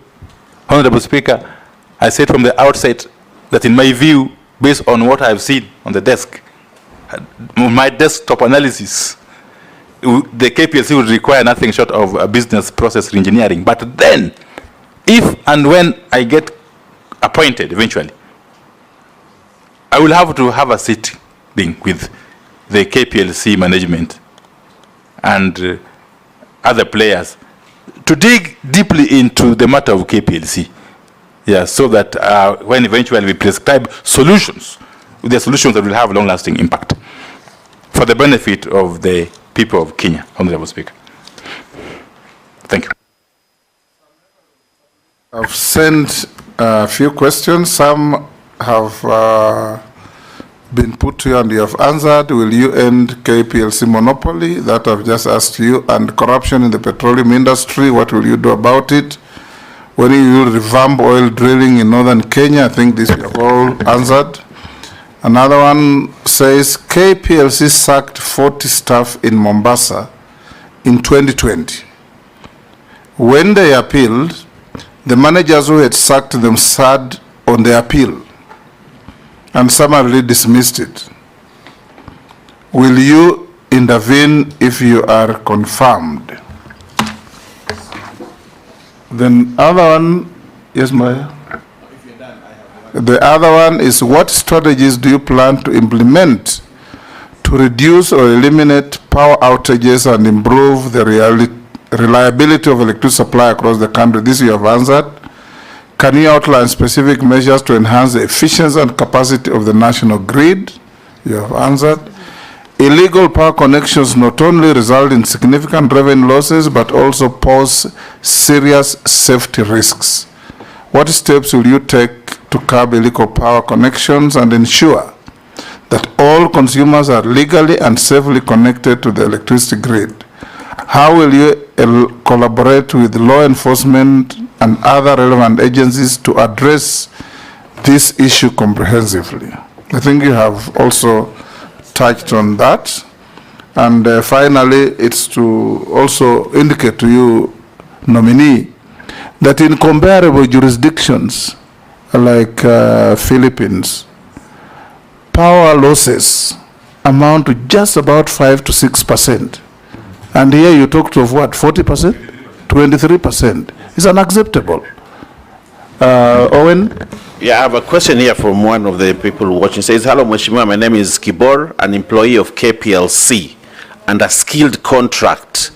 Can you ask Honorable OPIYO why we've stayed almost 5 years under contract, yet they bring unskilled employees instead of hiring us? And he says, we have 892 skilled fundis who are under contract in KPLC, and they have refused to hire. You are not a minister, you will not answer that. And you are not solving industrial problems in KPLC. Yes, you are being vetted.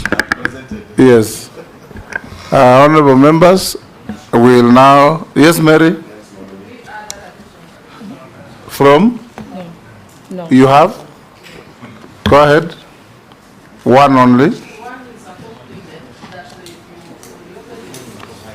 Sorry, one is from a Kenyan who is complimenting you and saying if you open the refinery, they'll have opportunity for internship as students. The other one is asking, how long does it take to compensate a Kenyan whose house was burnt in 2022 through a transformer fault? So if you get to office, how long will you take to compensate such Kenyans? Honorable Speaker, I think if I am lucky to be appointed, I will take up these issues with the relevant persons in KPLC here. Yes, nominee, can you answer the following questions? Have you been adversely mentioned in any integrity-related report? Not at all. Not at all. Yeah. Do you hold any leadership position in any political party within Kenya? No, I'd resigned last week from both ODM and Azimio La Umoja Coalition Party. What is your net worth? My net worth is about 530 million Kenya shillings. 530. Made of? Well, it's largely cash, a little bit of cash, real estate, a lot of interest in real estate. Developed, and also farms. I have farms all over, Honorable Speaker, in Siaya. In Siaya. You've been buying out your neighbors? Not really. I also have a farm in Narok, Honorable Speaker. I've got some plots in Kitengela. Yes. In Migori, yes. In Honorable Junior's constituency. In Bungoma? Bungoma, no. I have got some residential houses in Migori. Yes. Yeah, in Nairobi here, on Kangundo Road. Yes. That is unsolicited information. Nominee, unless you are otherwise lawfully held, we received how many? 13 memoranda on you. You responded to all of them satisfactorily. Your documents have been checked with what we have, and they have been found to be in order. You are therefore released to go about your duties. You know, you are a member of this committee. ordinarily, you are a member of this committee. Yes, I know, Honorable Speaker. Yes. Yeah, thank you very much. You are not allowed to participate in any of the proceedings in this regard. Most obliged. Thank you. Actually, we have not discharged him from the committee.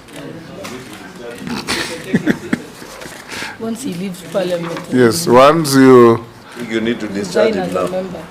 Honorable Speaker, thank you very much. And I want to thank you for the manner in which you have conducted this process up to now.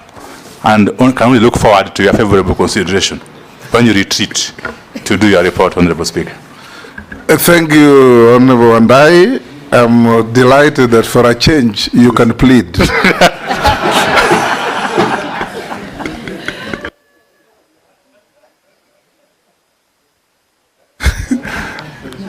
Honorable members, we break for 10 minutes. Now, President, to occupy the high office of CS Treasury of the Republic of Kenya at a time when exceptional skills are required to help navigate the country through some difficult moments in our history. We want you to introduce yourself for the record. Give us a little preview on your educational background, your work experience, and why you feel suitable to hold the office to which you have been nominated. No more than 5 minutes. Yeah, thank you, Mr. Speaker, and honorable members of the Appointments Committee of the National Assembly.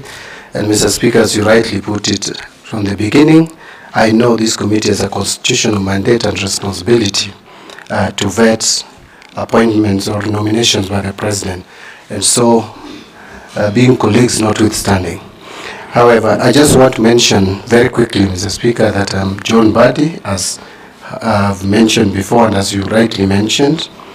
I was born 53 years ago in a small village called Seka in Gwasi, Suba South constituency of Homa Bay County. I went to school, first Seka Primary School, 3 years. That's class 1 to 3, class 4 to 8, in another school called Ligongo Primary School. I'll not go into the details because we don't have time to talk about my childhood history. I then proceeded to Kokoro High School.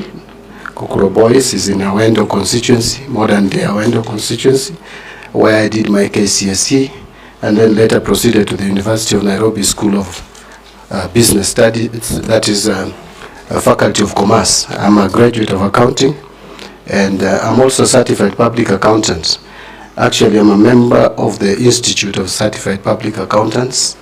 I am member number 6101, and I'm in good standing, Mr. Speaker, as can be attested by the file that I've just passed across. Then I must then move straight, Mr. Speaker, to my work experience, which spans over 28 years now. After graduating from the University of Nairobi, Mr. Speaker, I was employed to work with the same university in the finance department. Started off at the very basic level, entry point for a graduate, which is assistant accountant, where I was basically doing the routine accounting duties. But later I rose very quickly to become an accountant, finally to senior accountant 2, and then finally to senior accountant 1. In which time now I was involved in more advanced accounting work.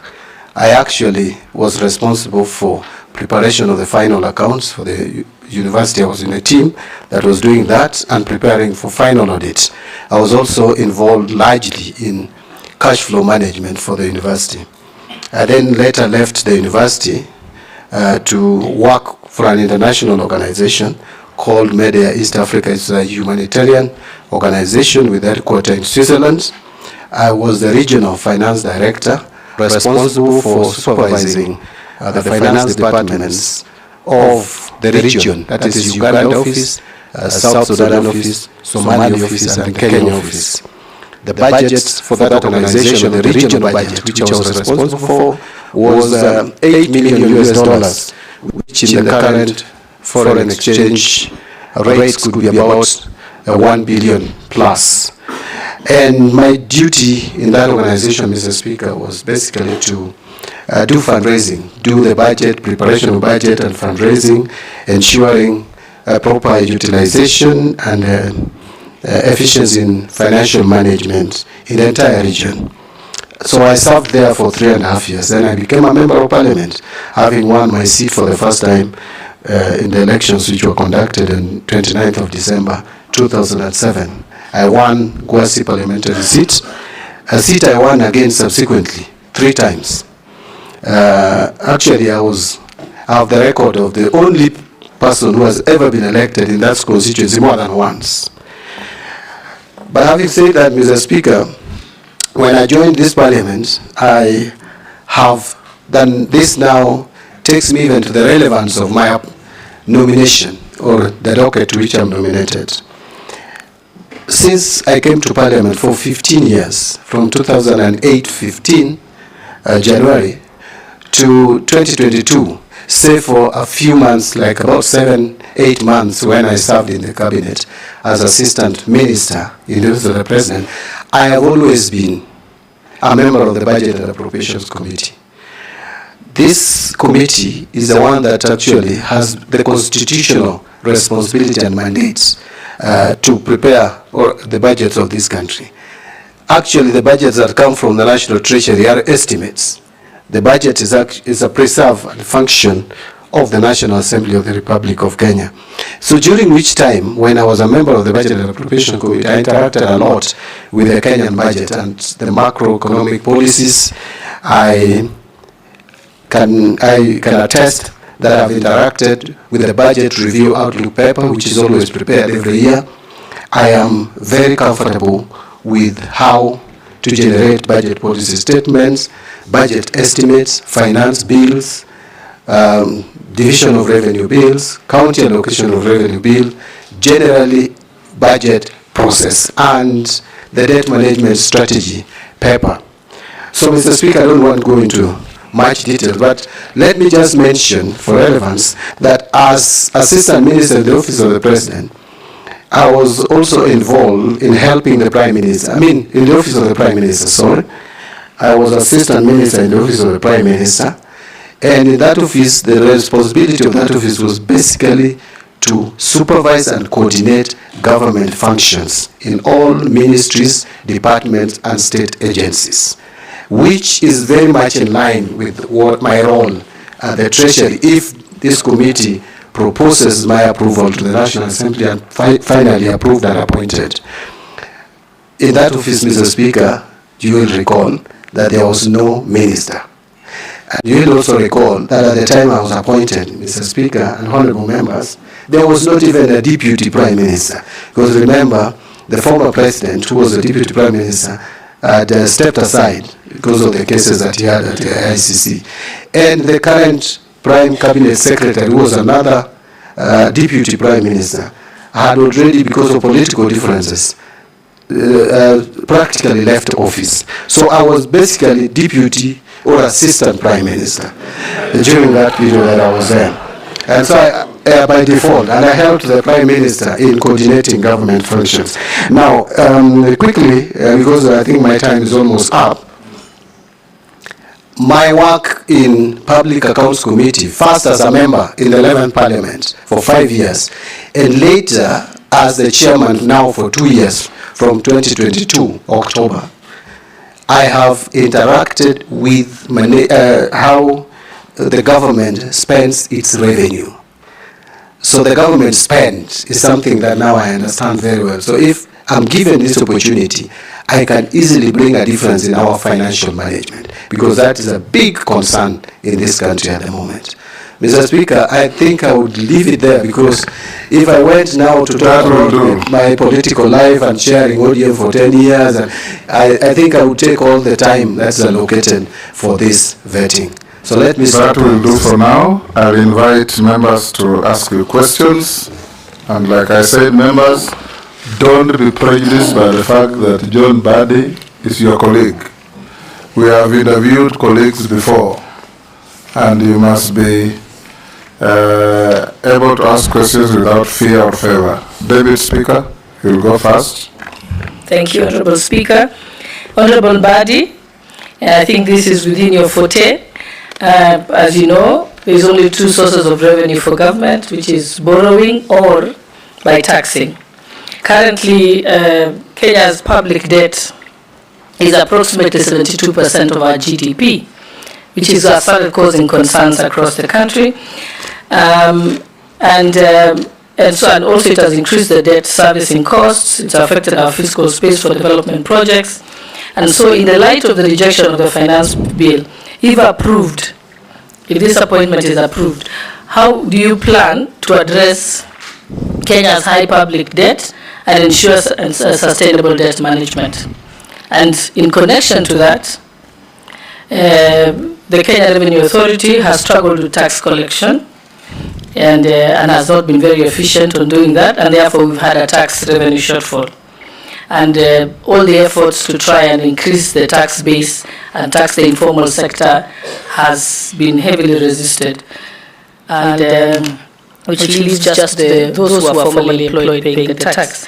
So what measures will you implement to improve tax collection and expand the tax base without overburdening the taxpayers? Thank you. Thank you, Mr. Speaker. And thank you, Madam Deputy Speaker, for these two very important questions. I will start with the issue of public debt. Mr. Speaker, it is true that public debt levels in this country is worrying. In terms of percentage, it could be 72, but I think it's still in the region of 67-68% of our GDP, which is very high. Public debt, if you look at it in terms of split between external debt and domestic debt, is almost 50-50. We are at about 10.5 trillion at the moment, split almost 50-50. I would go into the details of the breakdown, but I think that would be too much information for now.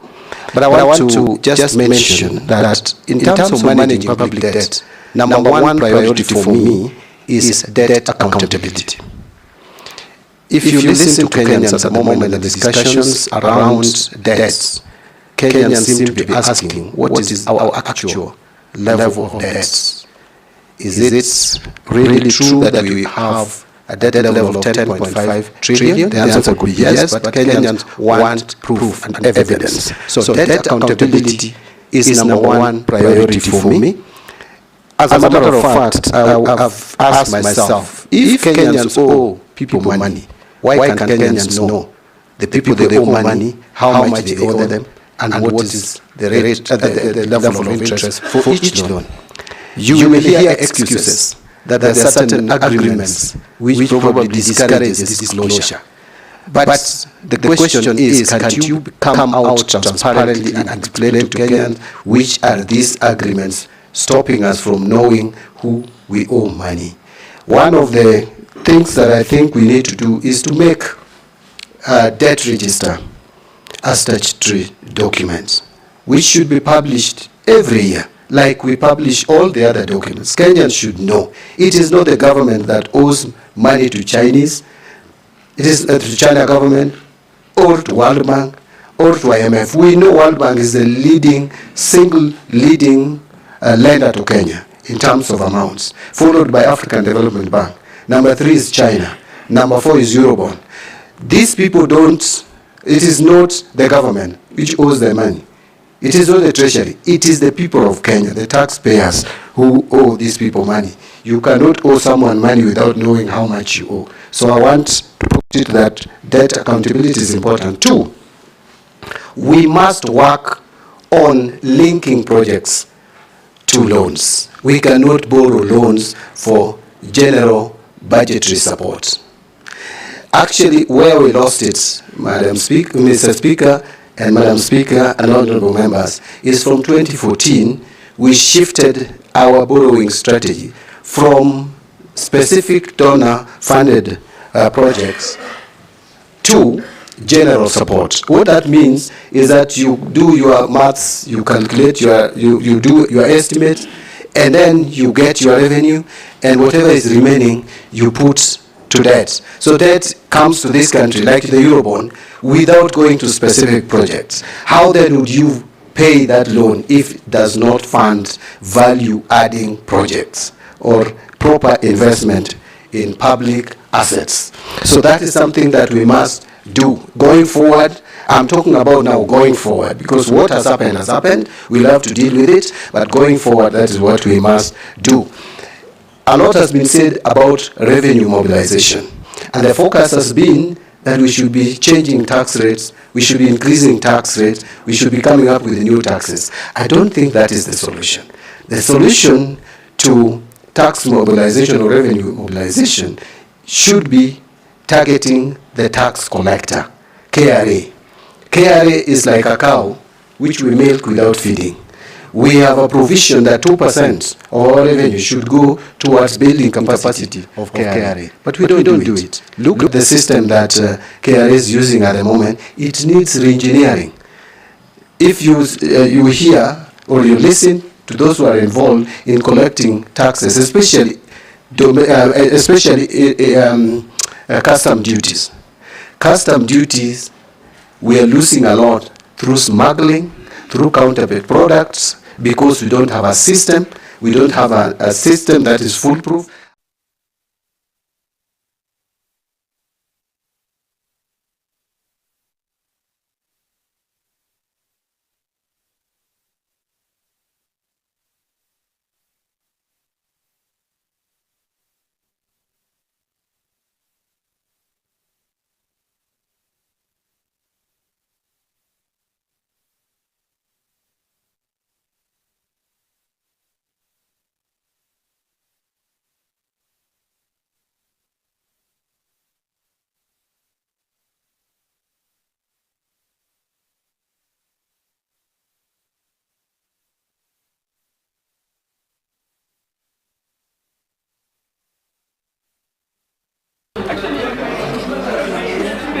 Honorable members, we have quorum.